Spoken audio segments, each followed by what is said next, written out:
जय श्री श्याम दोस्तों। दोस्तों, आज मैं अपने YouTube चैनल पे जिस शख्सियत से मैं आपको रूबरू कराने के लिए आया हूँ, उस शख्सियत की अगर मैं फ़हरिस्त बताऊँ तो बहुत ज़्यादा लंबी है और मैं बड़ी मुश्किल से इनसे टाइम ले पाया हूँ, क्योंकि इनके पास टाइम बहुत मुश्किल से ही निकलता है। तो दोस्तों, मैंने जो मुहिम स्टार्ट करी है, जिस मुहिम का नाम legends never die by Rajesh है, वो मैं अपना यूट्यूब की फैमिली में मैंने एंटर करा है इस मुहिम के साथ। और मेरी मुहिम सिर्फ यही है कि जो मेरे पुराने जेम्स हैं, जो मेरे लेजेंड्स हैं, चाहे वो पावर लिफ्टर हों, चाहे वो बॉडी बिल्डर हों, मैं उन सभी को आप लोगों के सामने दोस्तों लेकर आना चाहता हूँ। मेरा सिर्फ यही एक मोटिव है कि एक पेड़ पौधे से पेड़ कैसे बनता है। तो दोस्तों, मैं आज आपको जिस शख्सियत से रूबरू करा रहा हूँ, उस शख्सियत का नाम है पवन कुमार।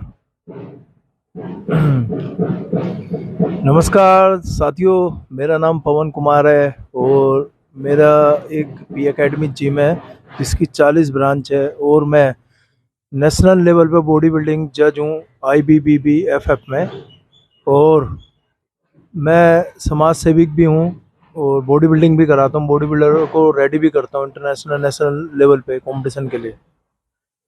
तो पवन भाई के अगर मैं पास्ट एक बॉडी बिल्डिंग के कैरियर पे जाऊंगा दोस्तों, तो ये मेरे बचपन के परम मित्र भी हैं। हम दोनों साथ ही बड़े हुए हैं, हमने साथ ही जिमिंग करी थी। इनका जो कैरियर रहा है वो बहुत ही दिलचस्प रहा है। ये बहुत उभरते हुए बॉडी बिल्डर थे और हमने खुद इनको एनालाइज किया है कि ये भविष्य में बहुत अच्छे बॉडी बिल्डर बन सकते थे, बट किसी कारणवश इन्होंने अपनी बॉडी बिल्डिंग कंटिन्यू नहीं कर पाए। उस चीज़ का हमें भी दुख है। बट पवन भाई, मैं आपसे ये जानना चाहता हूँ कि आपने अपनी बॉडी बिल्डिंग आगे कंटिन्यू क्यों नहीं करी और आपने बॉडी बिल्डिंग कब शुरू की थी? मैंने बॉडी बिल्डिंग 98 में चालू करी थी। पहाड़गंज में एक जिम था, रवीना हेल्थ क्लब, जिसमें हमारे गुरुजी रोहित सर ट्रेनिंग कराते थे। तो मैंने उनके अंडर में ट्रेनिंग चालू करी थी 98 में। और सन 2000 में मैं कंपटीशन भी खेला स्टेट लेवल पे, मिस्टर दिल्ली में जूनियर, क्योंकि मेरी एज बहुत कम थी, मैं स्कूल में पढ़ता था। तो मैंने बॉडी बिल्डिंग जल्दी चालू कर दी थी। तो मैंने जूनियर खेला था, जूनियर में मेरी 3rd प्लेस पड़ी थी। तो मैं छोटे मोटे कंपटीशन खेलना स्टार्ट कर दिया था मैंने उस टाइम पर।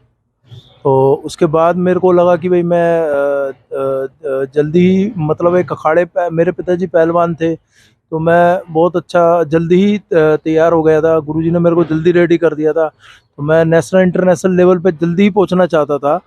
तो जिस कारण मेरे को एक समय था, तो मैं आगे बॉडी बिल्डिंग कर नहीं पाया, मतलब। तो ये कोई आपके साथ हादसा हुआ था या कोई ऐसी घर की परिस्थितियां थी जो आपने बॉडी बिल्डिंग एकदम अचानक से क्विट कर दी? आप इतने उभरते हुए सितारे थे, लास्ट 4-5 साल तो हमने भी आपको नोटिस किया है, क्योंकि हम सभी साथ ही वर्कआउट करते थे, कंपटीशन खेलते थे। तो ऐसे क्या कारण हुए कि जो आपने ऑन द टाइम एक अचानक से एक ये मोड़ आया कि आपको बॉडी बिल्डिंग क्विट करनी पड़ गई भाई? मेरा ना एक छोटा सा एक्सीडेंट हो गया था, जिस कारण मेरे को बैक में इंजरी हो गई थी, साइटिका। तो साइटिका जब मेरे को हुई थी, तो मैंने उसके बाद थोड़ा थोड़ा वर्कआउट चालू करा। पर मेरे को बहुत पेन होता था बैक लेग्स करने में, क्योंकि बॉडी बिल्डिंग उस टाइम पे फिटनेस कंपटीशन नहीं हुआ करते थे, बॉडी बिल्डिंग ही होती थी इंडिया में। तो लेग्स में बड़ा पेन होता था और बैक में भी, तो मैं लेग्स कर नहीं पाता था ज़्यादा। तो फिर मेरे को लगा बॉडी बिल्डिंग छोड़ देनी चाहिए, क्योंकि वो ज़्यादा, अगर मैं एक हद से ज़्यादा पार होता तो मेरे को उसमें जान का भी खतरा था। इस कारण मैंने बॉडी बिल्डिंग क्विट करा। तो जब आपने पवन भाई ये बॉडी बिल्डिंग क्विट कर दी थी, तो उसके बाद आपका जो सपना है जो अधूरा रह गया था, तो आपने फिर क्या सोचा कि आप आगे बॉडी बिल्डिंग तो नहीं कर पाएंगे? तो फिर आपने ऐसा कौन सा स्टेप उठाया कि जो आप बॉडी बिल्डिंग से भी जुड़े रहें और आप अपने सपने को भी पूरा कर पाए? तो ऐसा कुछ हमारे दोस्तों को आप बताइए कि आपने फिर किस तरीके से अपने आप को बॉडी बिल्डिंग से इन्वॉल्व रखा? जी, मेरे गुरुजी का नाम रोहित गुप्ता जी है। वो एक इंटरनेशनल नेशनल प्लेयर है रेलवेज के। तो उन्होंने मेरे को बहुत अच्छा ज्ञान दे दिया था जल्दी समय में, छोटे समय में, क्योंकि वो उनके पास जो भी जाता है वो जल्दी जल्दी उसको सिखाते हैं। मैं काफ़ी कुछ सीख चुका था। तो जब सीख गया तो मैं खुद कर नहीं पाया आगे। तो मैंने सोचा फिर एक टीम तैयार करते हैं। मेरे ऐसे बैठे बैठे हम 8-10 फ्रेंड बैठे हुए थे, तो एक दिमाग में आया चलो यार चालू करते हैं थोड़ा, हम नहीं कर पा रहे तो लड़कों को चालू कराते हैं। मैंने छोटे छोटे लड़कों को पकड़ के वर्कआउट कराना चालू कर दिया। इसमें से कुछ लड़के मिस्टर दिल्ली बने, मिस्टर इंडिया तक गए, पर अच्छा लेवल मतलब इतना अचीव नहीं कर पाए वो लोग, क्योंकि कोई पैसे से थोड़ा परेशान रहता था, किसी के घर की समस्या थी, तो इतना आगे नहीं बढ़ पा रहे थे। हमने 2003 में स्टार्ट किया था, 4 में, 5 में, 6 में, तो ऐसे हमारा सिलसिला चलता रहा। हमने प्लेयर्स तैयार करने स्टार्ट कर दिए। दिल्ली में हमारा मतलब काफ़ी नाम भी हो गया था। मेरे जिम का नाम पी एकेडमी है, जैसा कि मैंने आपको बताया है, तो उसके नाम से काफ़ी लड़के खेलने लग गए थे, तो अच्छा लगता था। फिर एक कि मैं तो कर नहीं पाया तो लड़के कर रहे हैं, तो मतलब मेरा सपना पूरा हो रहा है। तो ऐसा कौन सा टाइम आया कि जब आपने ये शुरुआत कर दी थी, अब आप अपने अपना जिम स्टार्ट कर दिया था, तो फिर उन प्लेयरों में आपने कुछ ऐसे प्लेयर आपने सेलेक्ट करे होंगे, क्योंकि हम स्कूल भी जाते हैं तो क्लास में अगर 40 बच्चे हैं तो 3 या 4-5 बच्चे ऐसे होते हैं जो एक हमारी नज़र में, एक टीचर की नज़र में टॉप होते हैं। तो आपके पास ऐसे कौन से ऐसे बच्चे थे जिनको आपने सेलेक्ट करा और सोचा कि नहीं यार, अगर मैं बॉडी बिल्डिंग इंटरनेशनल लेवल पे नहीं कर पाया, ये मेरा सपना, ये लड़के हैं जो पूरा कर सकते हैं। तो ऐसे कुछ एक नाम बताइए जो जो आपके सपने को आगे लेकर गए। हाँ, उसके बाद 2009 तक हम चलते रहे। एक राहुल था, मिस्टर दिल्ली बना, मिस्टर इंडिया भी बना लड़का, वो काफ़ी लड़के थे मिस्टर दिल्ली बनाए। उसके बाद आए प्रहलाद सिंह, जैसा ये हमारे साथ में ही बैठे हुए हैं, तो ये मुझसे मिले 2009 में। ये मुझे लगा कि भाई ये मेरी तरह ही है, जैसे इनकी बातों से लगा मुझे। तो होता है ना एक मतलब यार, आदमी जैसा हो उसको अपनी तरह ही इंसान पसंद आता है। तो मतलब विचारधारा और हाँ कनेक्टेड आपका, ऐसा लगा कि ये आप अपने आप से रूबरू हो रहे हैं। हाँ जी, ये बिल्कुल लगा था कि भाई ये मेरी तरह ही है, मतलब इनकी सोच मेरी तरह है। तो मुझे लगा इनको करानी चाहिए, फिर मैंने इनको ट्रेनिंग करानी चालू कर दी थी 2009 में। तो 2009 में ये मिस्टर दिल्ली बने पहली बार में ही, और फिर मिस्टर इंडिया में इनकी 3rd प्लेस आई। मतलब हाँ, फर्स्ट टाइम तो मेरे को बहुत अच्छा लगा, क्योंकि पहले एक ही मिस्टर इंडिया हुआ करता था, इसमें सर्विसेज, रेलवेज, नेवी सब उसमें खेलते थे, सीआरपीएफ, तो बहुत अच्छी, हाँ, फेडरेशन एक ही थी, तो बहुत टफ हुआ करता था मिस्टर इंडिया बनना उस टाइम पे। इन्होंने जाते ही 3rd प्लेस, उसमें 3rd प्लेस इनकी पड़ी थी। तो दोस्तों, मैं आपको रूबरू कराना चाहूँगा, फ्रेम में तो ऑलरेडी आपने देख ही लिया होगा कि मेरे साथ एक फेमस पर्सनैलिटी ऑलरेडी बैठे हुए हैं। तो मैं बस अपने दोस्तों को एक फॉर्मेलिटी के लिए इंट्रोडक्शन कराना चाहूँगा, जो पवन भाई के चहीते हैं और हम सबके चहीते हैं, प्रहलाद भाई। नमस्कार दोस्तों। मैं जो भी हूँ आज, जो भी मेरे पास अचीवमेंट है, जो भी अवार्ड हैं जिम के, जो भी मैंने चैंपियनशिप जीते हैं, सारे गुरुजी की, ये सब गुरुजी की मेहनत है। मैं तो एक दरिया हूँ खाली, जो भी करा है सब गुरुजी ने भी करा है। जहाँ जहाँ से, जो ज़मीन से यहाँ पे, यहाँ तक जो लाए हैं मुझे मेरे गुरुजी लाए हैं। और मेरे लिए सबसे बड़ी अचीवमेंट तो यही है कि मेरे गुरुजी मेरे साथ हैं आज भी। इससे ऊपर मेरी साथ मेरे लिए कोई अचीवमेंट हो नहीं सकती। Thank you. प्रहलाद भाई, थोड़ा सा आप अपने अगर कैरियर पे थोड़ा सा परिचय अगर अपने कैरियर का देना चाहेंगे, तो आपने अभी तक शुरू से लेके अभी तक अपने नाम कौन कौन से टाइटल किए हैं, जरा मेरे दोस्तों को आप बताना चाहेंगे। देखो, फर्स्ट टाइम वैसे तो मैं 2003 से बॉडी बिल्डिंग कर रहा था, लेकिन मैं जब 2009 में सर के पास आया तो पहली बार ही मैंने दिल्ली में गोल्ड मारा। और इंडिया में उस समय मेडल आते नहीं थे दिल्ली के, ये सर भी जानते हैं, शायद सर को पता, सारे यहाँ पे मेडल थे नहीं उस समय। 2008 मतलब 7 या 8 साल बाद दिल्ली के अंदर 2 मेडल आए थे। एक मेरा था, ब्रॉन्ज मेडल था, और सिल्वर मेडल अपना वो क्या नाम है उसका, अशरफ का। तो उसके बाद 2012 में मेरा, 11 में मेरा वहाँ पे अपना गोल्ड मेडल था, लेकिन 4th प्लेस थी किसी वजह से। फिर 2nd प्लेस मेरी 2012 में थी, जिसमें सुहास भाई थे। सुहास भाई फर्स्ट थे, मैं 2nd था। 2014 में गोल्ड, 15 में गोल्ड, 16 में गोल्ड, 17 में गोल्ड इंडिया के अंदर। वो जो जेन्युइन फेडरेशन है उससे, आज की तरह नहीं कि हर गली में मिस्टर इंडिया घूम रहे हैं। हमें भी शर्म आती है कि हमें भी, अब हम भी लोग हमें भी उसी नज़र से देखते हैं कि ये भी मिस्टर इंडिया है। उसके बाद मैं मिस्टर वर्ल्ड भी खेल गया, वहाँ भी मैं टॉप 10 में था उसके, क्योंकि वहाँ पे ये दूसरी फेडरेशन की तरह मिस्टर वर्ल्ड नहीं होता कि जहाँ 5-7 लड़के खेलते हैं। वहाँ पे मेरे साथ मिस्टर वर्ल्ड में जो पार्टिसिपेट थे, कम से कम 135 पार्टिसिपेट मेरे वेट में थे, अकेले मेरे वेट में। वहाँ पे गए थे खेलने? दुबई में गया था मैं खेलने, दुबई में गया था मिस्टर वर्ल्ड खेले, तो 135 लड़के देखे मैंने अपने वेट में। तो मेरे होश उड़ गए थे कि टॉप 10, मतलब टॉप, ये लेकिन टॉप 10 में या टॉप 15 में भी आना मुश्किल है। लेकिन मैं करते करते करते गुरुजी के आशीर्वाद से, गुरुजी हर चीज़ का अपडेट लेते रहते, मैं गुरुजी को बताता रहा था। तो टॉप 10 में आया लास्ट टाइम। टॉप मेरे लिए वो चीज़ टॉप 10 वहाँ वर्ल्ड में ना बहुत बड़ी बात है। लोकल चैंपियनशिप में गोल्ड मेडल मारना और वहाँ टॉप 10 में आना उससे बड़ी बात है मेरे लिए, तो यही सब कुछ है।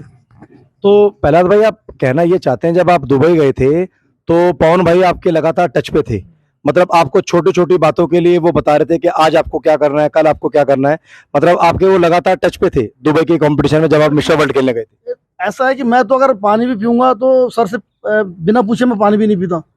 अपना तो यह है कि जो भी हर चीज़ का अपडेट सर को बताना है, जो सर ने गाइड करना है वही हमने चीज़ फॉलो करनी है। बस अपना रूटीन तो यही है। बाकी हमारे लिए सब कुछ हमारे गुरुजी हैं, जो भी है एक बार बोल देते हैं हमारे लिए पत्थर की लकीर है। तो दोस्तों देखा, पवन भाई के छोटे भाई की तरह प्रहलाद भाई हैं जो अपने गुरु को, अपने मेंटोर का कहना इतना मानते हैं कि उनके लिए पत्थर की लकीर होती है।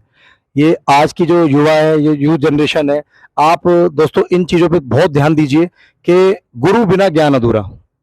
और प्रहलाद भाई ये बताइए कि फिर आपने मिस्टर वर्ल्ड खेलने के बाद आगे अपनी बॉडी बिल्डिंग कंटिन्यू करी, अभी फ्यूचर में कोई आप कंपटीशन की तैयारी कर रहे हैं या अभी और कुछ आपका विचार है? नहीं, अभी मैं तो गेम में इससे पिछले साल मैं भी ये क्या कहते हैं मिस्टर यूनिवर्स खेलने गया था दुबई में। एक्चुअली कुछ कारण बस कॉस्ट्यूम के चक्कर में वहाँ पे डिस्क्वालीफाई कर दिया मेरे को, क्योंकि वहाँ पे कॉस्ट्यूम वहाँ पे ये वाला बॉडी बिल्डिंग वाला कॉस्ट्यूम यूज़ करते नहीं है, वो हमें पता नहीं था और ना कहीं मेंशन था ये चीज़ की ये वाला कॉस्ट्यूम अलाउड नहीं है यहाँ पे। वो किसी वजह से इन्होंने फिर तो कॉस्ट्यूम की वजह से हमें वहाँ पे डिस्क्वालीफाई कर दिया। हालांकि फॉर्म तो गुरुजी ने जो भेजा था कि मेरे को कि भाई तेरा वहाँ पे मेडल तो पक्का है, लेकिन किसी कारणवश मतलब कॉस्ट्यूम की वजह से डिस्क्वालीफाई होने की वजह से हम वहाँ पे मेडल नहीं ला पाए। लेकिन यह है कि हाँ, अभी भी मैं गेम में हूँ और अभी ट्रेनिंग पे चल रहा हूँ, प्रैक्टिस पे चल रहा हूँ। गुरुजी जिस दिन आदेश देंगे उस दिन खेल लेंगे। तो दोस्तों प्रहलाद भाई ने बॉडी बिल्डिंग क्विट नहीं की है, सिर्फ अभी रेस्ट कर रहे हैं। और इनके साथ वो दुखद घटना हो गई कि यूनिवर्स में ये पार्टिसिपेट नहीं कर पाए, नहीं तो हमारे पास, हमारे देश के पास यूनिवर्स का भी मेडल होता। तो दोस्तों ये बहुत नोट करने वाली बात है, क्योंकि हमारी लैंग्वेज प्रॉब्लम बहुत आती है और बाहर जाने के बाद हमारे को कोई मेंटोर नहीं मिलता जो हमें वहाँ के रूल रेगुलेशन बता सके। तो ये बहुत दिक्कत की बात है कि हमें इंडिया में सपोर्ट नहीं मिलता बॉडी बिल्डिंग को लेकर। अगर हमारे मेंटोर अच्छे हों, हमारी गाइडलाइन अच्छी हो, तो हमारे को ये चीज़ के लिए हम पहले से प्रिपेयर होकर जाएं, जो दूसरे देश वाले करते हैं। पर कोई नहीं, हम प्रहलाद भाई उम्मीद रखते हैं कि आने वाले भविष्य में हम आपसे इंटरनेशनल मेडल की उम्मीद करते हैं। और बाकी पवन भाई का तो साथ है, तो ऐसा कोई लगता नहीं कि इम्पॉसिबल बात है ये। तो मैं माइक जरा पवन भाई को देना चाहूँगा। पवन भाई, ये जिस लोकेशन पे हम बैठे हैं, जरा आप इसके बारे में थोड़ा सा मेरे दोस्तों को बताएंगे हम कहाँ पर, और ये जगह किसकी है? ये जगह एक अखाड़ा है। इस कॉलोनी का नाम है वाल्मीकि सदन। ये मेरे पिताजी के नाम से अखाड़ा है, श्री सुमेर पहलवान जी। और मेरे पिताजी अब उनकी डेथ हो गई है, वो नहीं रहे, तो अब मेरे बड़े भाई इनको चलाते हैं। तो हम यहाँ पे छोटे बच्चों को पहलवानी सिखाते हैं, जैसे हमारा जिम है ऐसे ही अखाड़ा भी है। तो दोस्तों पवन भाई की जो फैमिली है वो रेसलिंग फैमिली है। इनके दादाजी, इनके परदादाजी, इनके पिताजी, इनके बड़े भाई सभी के सभी नेशनल मेडलिस्ट रह चुके हैं रेसलिंग में। और उसी रेसलिंग की बदौलत ये अखाड़ा जो है गवर्नमेंट से अप्रूव होके इनको मिला है। और ये आज भी यहाँ पर प्रशिक्षण कराते हैं छोटे बच्चों को, जो भी इस कॉलोनी के बच्चे यहाँ पर आते हैं। और यहाँ पर कोई फीस नहीं ली जाती किसी भी बच्चे से, सबको फ्री ऑफ कॉस्ट यहाँ ट्रेनिंग दी जाती है अखाड़े में। पवन भाई रेसलिंग भी कराते हैं और बॉडी बिल्डिंग भी कराते हैं। जैसे कि इन्होंने पहले बताया था, शुरुआत में ये बता चुके हैं कि इनका पी एकेडमी के नाम से जिम है। तो पवन भाई, आप जैसे किसी बच्चे को प्रेपरेशन करनी हो तो आप उससे कुछ अलग से पर्सनल ट्रेनिंग का चार्जेस करते हैं, और या कोई शेड्यूल बनाने के लिए आप कुछ चार्जेस लेते हैं जो प्रोफेशनल बॉडी बिल्डर आपके पास आते हैं? नहीं, मैं उसके लिए कोई चार्ज नहीं करता। मैं बॉडी बिल्डिंग दिल से कराता हूँ, और ये मेरा कर्तव्य है कि कोई अगर लड़का मेरे पास आ रहा है, अगर उसे आगे बढ़ना है, तो मेरा मकसद हमेशा यही रहता है कि मैं उसको एक अच्छा बॉडी बिल्डर और देश में अच्छे मेडल मारे, और विदेश में हिंदुस्तान के लिए, भारत का लिए मेडल लाए। तो मैं हमेशा, मेरा सपना भी था लोगों को हमेशा फिट देखना। जैसे मैं फिट रहता था पहले, तो हमेशा मैं सोचता था लोग मेरे दिल्ली के, मेरे हिंदुस्तान के लोग फिट रहे। तो मैं हमेशा यही चाहता हूँ कि ज़्यादा से ज़्यादा अच्छे गोल्ड आए हिंदुस्तान के लिए। बस ये मेरा एक यही सपना रहता है जी। तो दोस्तों पवन भाई का जो सपना है, जो हमारे को गवर्नमेंट ऑफ इंडिया भी यही कहती है कि फिट इंडिया, यंग इंडिया। तो हमारी यंग जनरेशन को सिर्फ यही एक मैसेज देना चाहते हैं पवन भाई कि आप सभी देश के लिए, कम से कम पर्सनल नहीं, देश के लिए अगर आप मेहनत करते हैं और आप कोई कंपटीशन की प्रिपरेशन करते हैं तो बिल्कुल पवन भाई आपसे कोई चार्जेस नहीं लिया जाएगा। अगर आप इनके जिम में आके वर्कआउट करते हैं, आप इनसे कोचिंग लेते हैं, तो ये आपको आगे बढ़ने में मदद करेंगे। और मेरे चैनल के माध्यम से अगर आप पवन भाई से कोई भी सवाल पूछना चाहते हैं तो आप बिल्कुल पूछ सकते हैं, मुझे कमेंट करें और मेरे चैनल को सब्सक्राइब करें। लेजेंड नेवर डाइज जो कि मेरी टैगलाइन है और मेरे चैनल का भी नाम यही है, legends never die by Rajesh. तो दोस्तों पवन भाई से बात करके बहुत अच्छा लगा और साथ में प्रहलाद भाई भी हैं। आगे हो सकता है कि हम इनको स्टेज पे देखें आने वाले समय में, जैसे पवन भाई इनको आदेश करेंगे। तो अभी इस बात के सिलसिले को हम यहीं विराम करते हैं, आपसे आगे फिर मुलाकात करेंगे। आप खुश रहें, स्वस्थ रहें।